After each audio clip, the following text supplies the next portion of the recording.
అన్నయ్య అన్నావంటే ఎదురవన, అన్నిపై ఉన్నావంటే నిదరవన, కలలే కన్నావంటే నిజమై ముందుకి రానా, కలతై ఉన్నావంటే కథలవన. అమ్మలో ఉండే సగం అక్షరం నేనే, నాన్నలో రెండో సగం లక్షణం నేనే.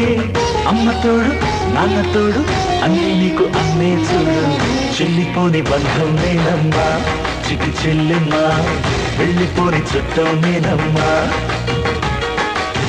అన్నలోని ప్రాణం నువ్వమ్మా చిటి చెల్లెమ్మా, ప్రాణమైన చెల్లిస్తానమ్మా.